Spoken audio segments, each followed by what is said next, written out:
County Commissioner Thomas Hatmaker came to last night's Budget and Finance Committee meeting with a plan to cut costs and divert money into the Highway Department to pay for paving projects. His plan began to unravel almost as soon as it was presented. The committee meeting began with commissioners approving a motion by Bob Walden to reopen discussion on the 131 fund, which covers the Highway Department. Road Superintendent Dennis Potter then addressed the commission, basically repeating his presentation from 2 nights earlier, when only Hatmaker and 4 other commissioners showed up for a meeting that was sidetracked for a lack of a quorum. Potter again explained his need for $1.5 million in order to repave more roads. Tell commissioners he does not favor a tax increase when there's enough fat in the budget to find the money by making cuts elsewhere. On Tuesday, both Potter and Hatmaker had proposed that a third of the money for buying asphalt could come by slashing the budget of the Office of Finance by more than half. Potter presenting a sheet compiled by Hatmaker that showed Campbell County spends far more per capita on its finance office than other counties operating under the law. Neither Potter nor Hatmaker mentioned cuts to the finance budget last night, possibly because such drastic cuts to bookkeeping and payroll services would leave the county in financial shambles and have no chance of approval by the full commission. Potter mentioned no specific proposals last night about where the $1.5 million could be cut, but was sent away empty-handed when commissioners voted 7-5 against reconsidering his budget, which had already been approved without the increase for paving work.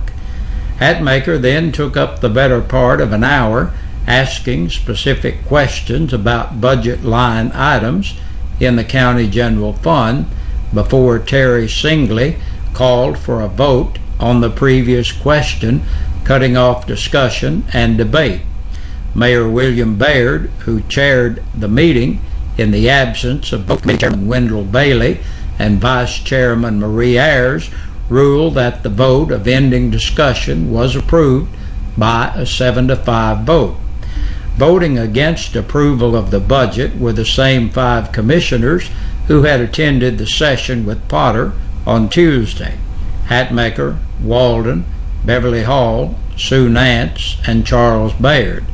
After a brief recess, the commissioners took up the county's 2 capital project funds, where Hatmaker had proposed to cut over $650,000 in projects and divert that money to Potter's Highway Fund.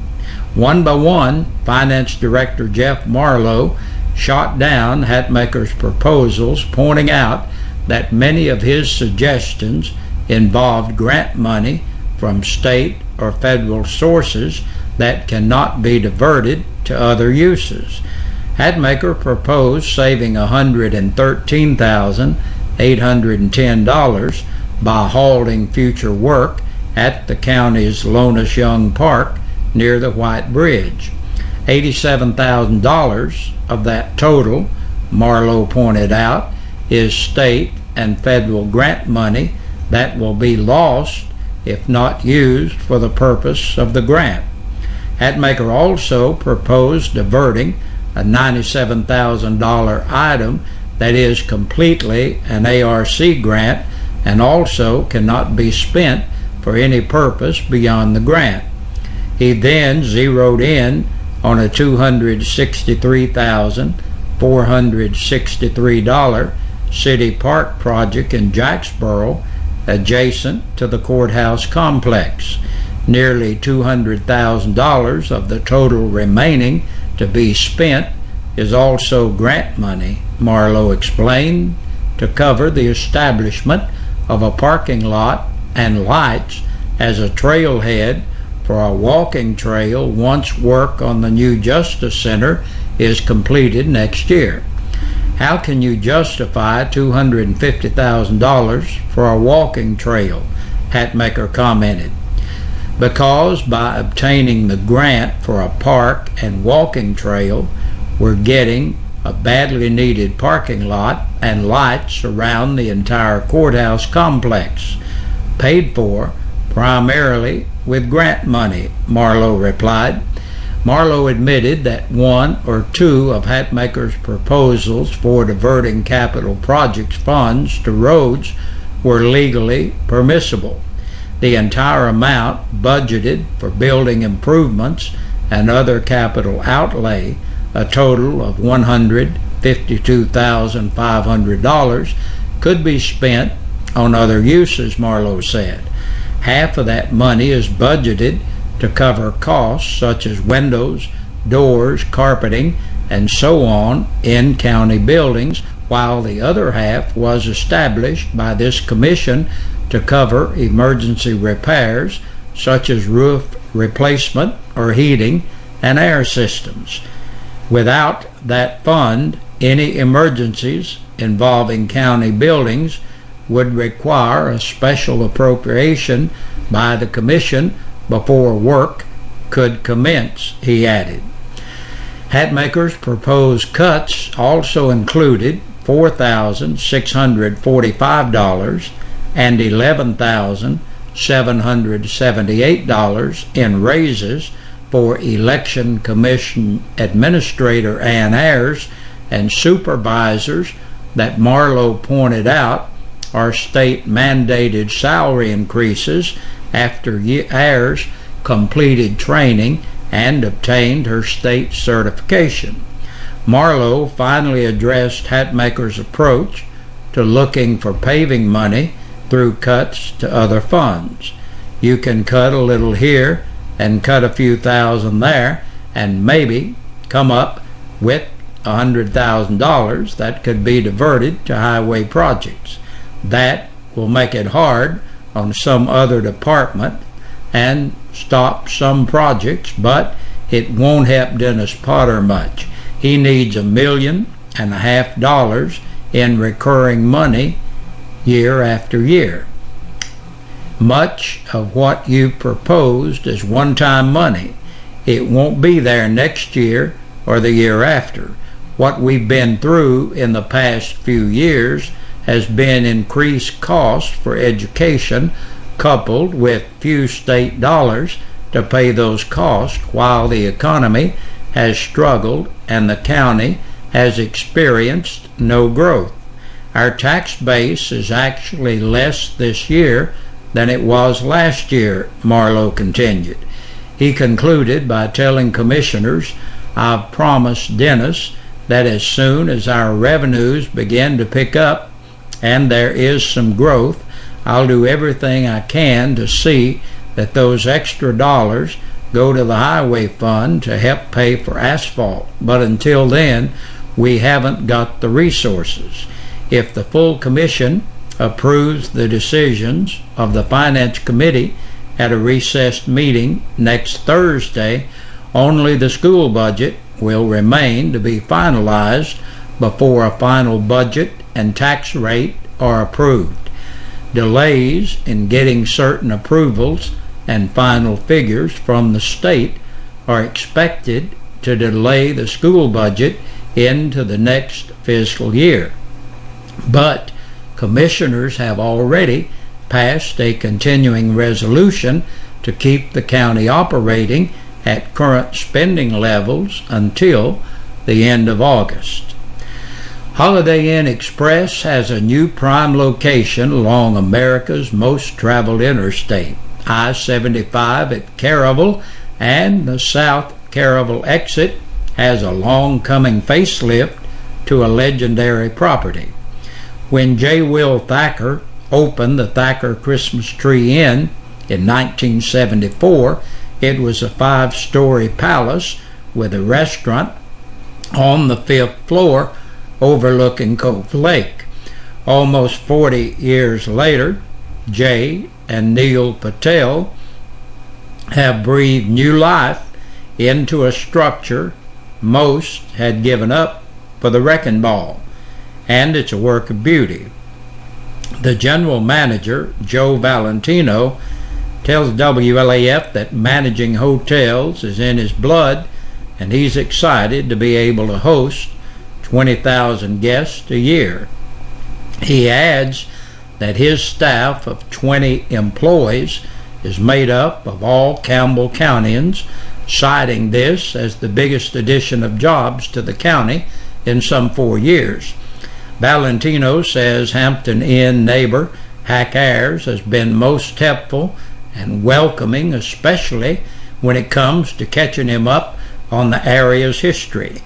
Jenna Scusa, director of sales and a native of Cleveland, Ohio, has family connections to Campbell County. Her parents live here, and her grandmother was even born and raised in Lake City. She was elated when she found out that she would be working with the new Caravel Tie that has 78 beautiful rooms, including queen doubles and suites with king-size beds. And yes, those signature Holiday Inn Express cinnamon rolls are served every morning in the Express Start Breakfast Center. The Patels also operate in Farragut and Lenoir City. Tom Martin quickly sizes up Lena Collingsworth. Good heart. She has a good heart is how Collingsworth's right-hand man at Mountain View Apartments describes her.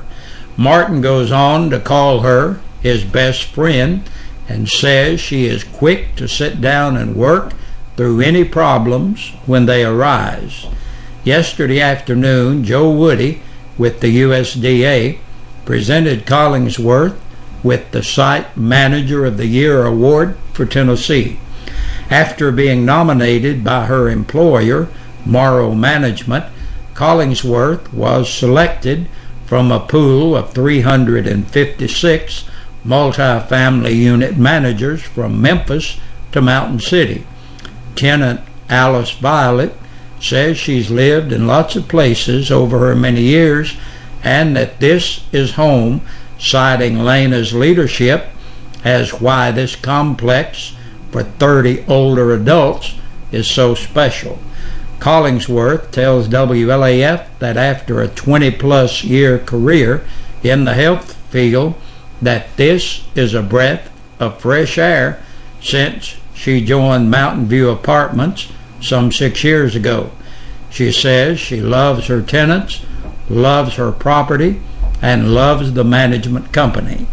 To find Mountain View Apartments, just look for the well-manicured lawn and all the flowers on Ridner Lane behind People's Bank of the South. Mountain View Apartments opened back in October of 2001. And there's plenty of fun on tap for this weekend, including the LA Cruisers Jam Cruise-In Saturday at Hardee's. That's from 6 p.m. until 9 p.m. when countless classic cars, street rods, and rat rods are showcased. There's also plenty of music and food. The 14th Friends of Cove Lake 5K is set for tomorrow morning at Cove Lake Park. Organizer Clarence Lowe tells WLAF that he's expecting more than 200 runner-walkers when the start and pistol is fired at 8 a.m. Lowe explains that there are plenty of individual runners and walkers. However, there are 4 or 5 teams participating. Mount Perrin Baptist Church has several runners and walkers in its group. For those who have yet to register, registration begins tomorrow morning at 6:30. Lowe calls this a very good turnout, but that it will be shy of the record of 306 participants from a few years back. And that's a look at the news today. Stay tuned next for the press release from the Sheriff's Department.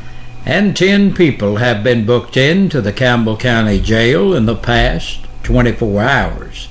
Bobby R. Elliott, 45, of Newcomb, for theft of property under $500, burglary, and aggravated burglary. 20-year-old Kenneth Perry Fear of Honeycutt Lane in Caryville for aggravated burglary, theft of property between $1,000 and $9,999, and vandalism over $500.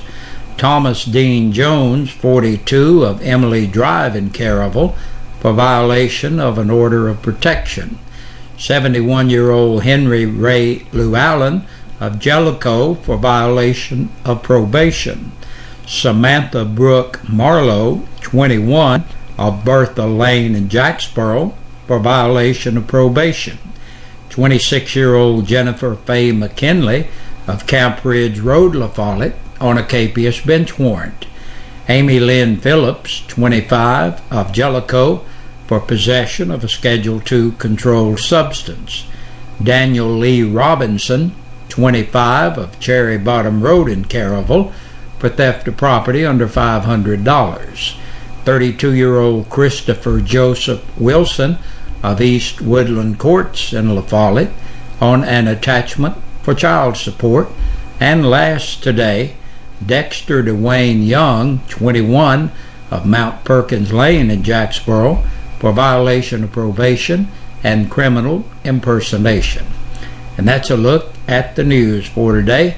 Hope you have a great weekend, and we'll look forward to seeing you back here again Monday evening. We sing happy birthday to you, and may all your dreams come true. Happy, happy birthday. Oh, this is your birthday song. Oh, celebration all night long. Oh, May all you... Hey, Big Josh with you once again on this Friday afternoon, looking at our birthdays and anniversaries. And our Birthday and Anniversary Club is brought to you by your friends here at WLAF and Eastside Pizza and Deli. They're located in the Food Lion Shopping Center. Our birthdays today, Robin Myers celebrates. Happy birthday, Robin. Josh Miller has a birthday. Happy birthday to you, Josh. And Francis Lamaster. Happy birthday, Francis. And Larry Robbins is celebrating today. Happy birthday to you, Larry. And our anniversaries today is Wayne and Francine Bird celebrating 27 years. Happy anniversary to Wayne and Francine. And Jerry and Margetta Cox is celebrating today. Happy birthday to Jerry and Margetta. And Larry and Sis Robbins, 32 years today. Happy anniversary to Sis and Larry. And we want to congratulate, well, first off, we want to tell you that if you're celebrating your anniversary or birthday today, we want you to have a good day. But the only way you can qualify to win is if we have your name in here, okay? And you could win a birthday dinner for two or an anniversary dinner for two from your friends here at WLAF and Eastside Pizza and Deli. And congratulations to this week's winner, our birthday winner, Miss Juanita Dupe. Happy birthday to you, Juanita, and congratulations. And Ray and Reba Johnson celebrating yesterday. Congratulations on you two. You've won an anniversary dinner for two, and Juanita, a birthday dinner for two from your friends right here at WLAF and Eastside Pizza and Deli, located in the Food Lion Shopping Center. See you Monday, good Lord willing.